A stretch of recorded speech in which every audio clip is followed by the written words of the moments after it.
Hello my friends, this is Daniel Aldie, and today I want to talk with you about 7 reasons why you should never go to school if you want to start a business. I went to school for 5 years, and what I learned afterwards is that I was not ready to start a business. In fact, I was scared. I was more afraid to start a business when I was 21 than I was when I was 18.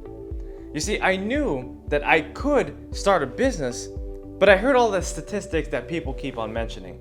95% of businesses fail within 3 years. That's what everyone was talking about, and I felt like I didn't have the confidence or the competence to start my own business. Now, I realized that a lot of people take school very seriously, and they should, because school teaches you the basics: reading, writing, arithmetic, history, science, and so many different things. But I want to share with you 7 reasons why you should consider skipping school if you want to become an entrepreneur. The first reason why you should never go to school as an entrepreneur is because college is a middle-class trap. You know, when you graduate from college, you have this notion in your mind that you're going to make about $50,000 to $100,000 a year. That's middle class. That's only $1,000 or $2,000 a week. Now that's good when you're in your early 20s, but that's not good if you want long-term growth. If you know that you can become a millionaire in 5 or 10 years, that's not what you want to aim for. It might be a good start, but obviously you want to know that you can get much more results much faster. You see, by the time most of your fellow colleagues or classmates are graduating college, you'll find that you'll be able to make more money than they ever could by the time they get out. So for instance, when a person is graduating on year 4, they're making $50,000, but you roll up with your Mercedes-Benz and you're making $250,000 because you know that you've done what you needed to do in those 4 years. The second reason why you should never go to school to become an entrepreneur is because you only go to school to read books. It might sound ridiculous, but it's absolutely true. Most people will say, well, Daniel, I go to school because I want an alumni association, or I want to socialize, or I want to meet girls or boys or whatever it is, right? But the fact is that the reason why you really go to school is to read books. When you go to school, your professors wield their heavy textbooks after they charge you $100 or $200 per book, and they say, well, open up to page 189 and tell me what we should know about this subject. And of course, we go through discussion and we learn a lot, but the fact is that you can read those books on your own. You see, if you're able to think introspectively and really understand that you can get those books on your own and more, then you'll take your own education into your own hands and be able to control where your mind is directed. The third reason is because your professors aren't entrepreneurs. In fact, they've been in school so long that they've never even been outside of school. They've never tested the real world. They've never gone out and actually become an employee in the real world, let alone an entrepreneur. They're so risk adverse that they've never considered starting their own business, but they still want to tell you how you should. They still make you draw business plans. They still insist that you can start your business even though they don't know what it takes at all. Now, many students trust their professors when they give them advice. But the fact is that when you look at your professor, you really got to think to yourself, does my professor actually know what they're talking about? You see, the funny thing is that professors are actually looking for tenure, which is job security, rather than becoming an entrepreneur, which has basically no security at all when you start out. So you got to ask yourself, who am I learning from and where are they taking me? Should they really be my leader, or should I be looking for other people who've actually been in business for themselves? The fourth reason why you should skip school is because it promotes slow growth. Now, if you like to go slow, then that's totally fine for you.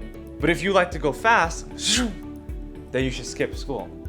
Now, what I mean basically is that when you look at the end of your tests when you're in school, the teacher will ask you if you want to participate in her brownie points, her bonus system. And she'll give you, for instance, 5 extra credit points if you answer the question correctly. Now, if you think about it and really dive deep into this is the same system that your boss will use for you when you're an employee.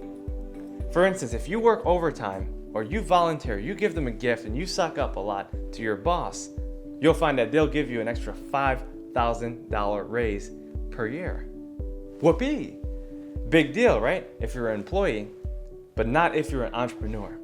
When you're an entrepreneur, you want to double, triple your income in the first 5 years if you can, and be able to make as much money as you can and grow as fast as possible. Going to school promotes slow growth, whereas jumping into business full steam head first promotes fast growth. The fifth reason is because it takes too long. Now, what I'm saying is that a lot of people will go for advanced degrees, and I think it's almost idiotic when a person goes for an MBA or even a PhD in entrepreneurship. In fact, I ran into a lady who was 24 years old and she was telling me, Daniel, I'm going to go to school to get my PhD in entrepreneurship. And I thought, wow, this lady is crazy. You see, she was only 24 years old, and by the time she was 28, she was basically going to start her business. Now, when you really think about it, in 4 years, you can do a lot in your own business. And you can save that extra $50,000 a year that she was actually going to spend to invest that capital into your business.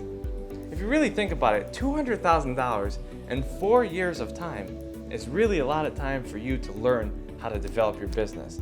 And by the time she would have graduated that 4 years later, by the time she was 28, she could have had a very big business.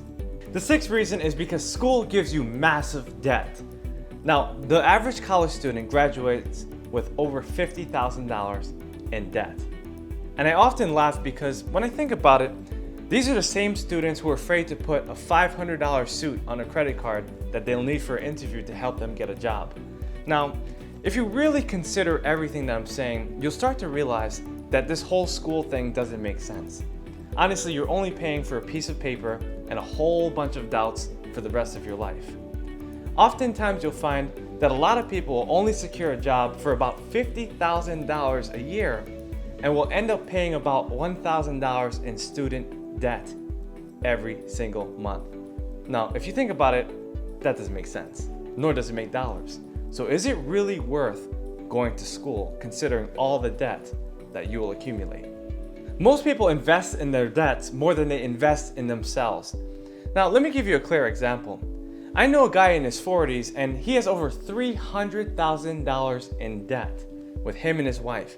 Now, they make a combined income of $100,000, but they end up paying student loans of $2,000 per month. Now, that takes a fraction of their income every year. In fact, 25% of their income goes to student loans for basically the next 20 years or so. If you think about it, do you really think that it's worth paying 20 years of school debt when you can use that money to start your own business? If you do, then you should go to school. But if you don't, then you already know what you should do. Now, he's going to be in his 60s and he's still going to be paying off debt. Will he even be able to save for retirement before he reaches the age of 60? We don't know, but we'll see when he gets there. My seventh and last point, but also my favorite point, is that entrepreneurs run the world. Now, like I said before, if you want to become an employee, then go to school. It's the perfect thing to do. But if you want to become an entrepreneur, you have to realize that entrepreneurs make up only 10% of the world population. Now, 10% of the population controls 90% of the population, which are employees, because 90% of the people in the world are employees. You also have to understand that everything you see around you was made by an entrepreneur. Your shoes, your house, your car, all of it was established because someone had the idea to think creatively to create something that you need to help you in your life. Entrepreneurs are creators, and they actually created school, which is why you should avoid going to school in the first place. Thank you for watching this video, my friends. I hope you enjoyed it. Please subscribe to my YouTube channel. I want to stay in touch. I also have other social media links right here, so be able to follow up with me so I can give you so much more. Again, thank you so much, my friend.